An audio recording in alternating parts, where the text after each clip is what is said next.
I'm willing to bet a lot of you are disappointed that I'm not going to be talking about Dead or Alive Extreme 3 this week. That I'm not going to be tearing apart these people who make such gigantic stinks on places like Twitter and Facebook that non-traversies like this happen in the first place. That I'm not going to be condemning the people who want politics out of video games, yet now, because of all of the things that have been happening, are going to be buying this game specifically to prove a political point. I bet you're disappointed that I'm not going to be making a video about explaining my position, which side I've taken, and why I've decided to take it. By the way I'm wording this, you're guessing that's not going to happen. Mostly because I'm going to CSL later today and they recommend that you don't drink after donating plasma. No, for now, looks like things are just business as usual in this industry. I don't know about you, but I think game design is pretty easy. Then again, maybe I'm not the best judge of that. After all, when I was 13 years old, I got bored one day, took my sheet music from orchestra class, made specifically for the viola I might add, and after an hour, figured out how to play it on my piano. I've since been informed that apparently it takes some people their whole lives to do this, and it came so naturally to me that I can't wrap my head around why. One finger up on the viola produces a different note, and one key up on the piano produces the same degree of difference. All I had to do was find the D key, and the rest seemed self-explanatory. And my point is that even though these are vastly different instruments that are used to evoke vastly different responses from people, they both worked off a universal base, some constant that I could use to apply knowledge from one field to the other. In my mind, video games are the same way. I may not have a product on shelves yet, and I'm just now delving headfirst into what the actual development process is like, but even I can tell you that you're never going to get anywhere with your project unless you really nail down the problems with it early. And the earliest point you can start picking apart how good a game is in the very concept itself. Think about Portal. When development of this game began, the core team sat together in a room and asked themselves, what philosopher or school of philosophy are we going to base this game on? This was met with about 15 minutes of dead silence, until one person finally shrugged and said, "A lot of people like cake."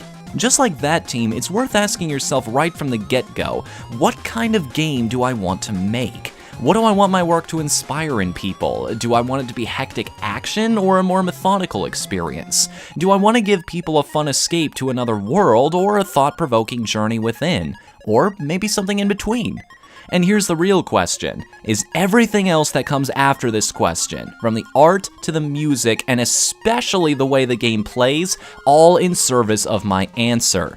If no, then I suggest you go back to the drawing board. But you don't have to look far for a near-perfect example of complete realization of a concept, and this is one of the reasons why I said last week that our history is so important. If you want to know what it looks like when every possible element of a game is done in service of an idea, look no further than the original Super Mario Bros. This was a game designed from the very beginning to be nothing but fast-paced action, where every second counted and every step brought new challenges for you to face. It set the groundwork for what many of us think a platformer should look like these days, but how did it do this? Was it the tight movement that allowed you total control over your character?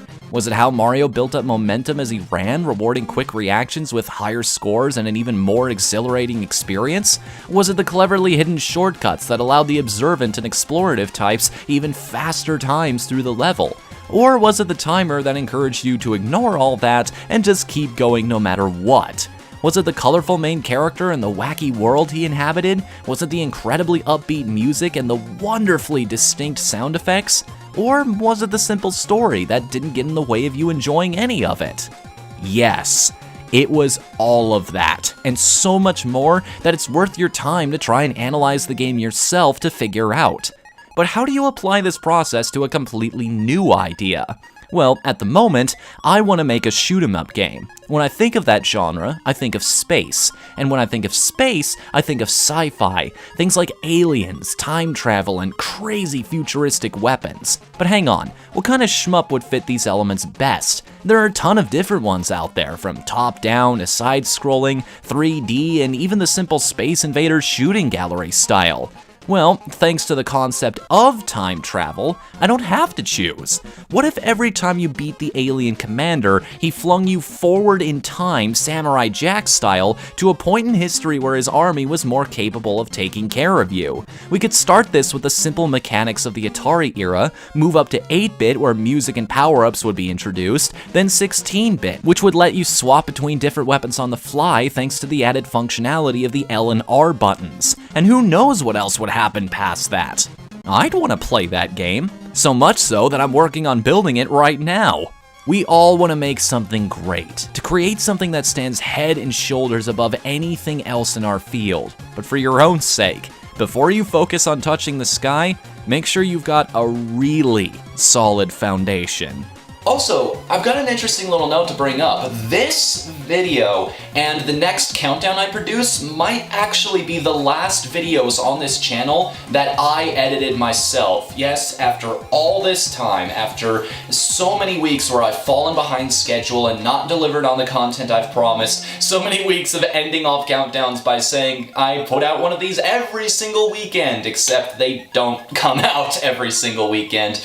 I am finally hiring an editor to take a lot of this burden off of my shoulders, free up my schedule so I can get back to doing what I do best, which is just writing up the scripts, producing the content, doing these live bits, so on and so forth.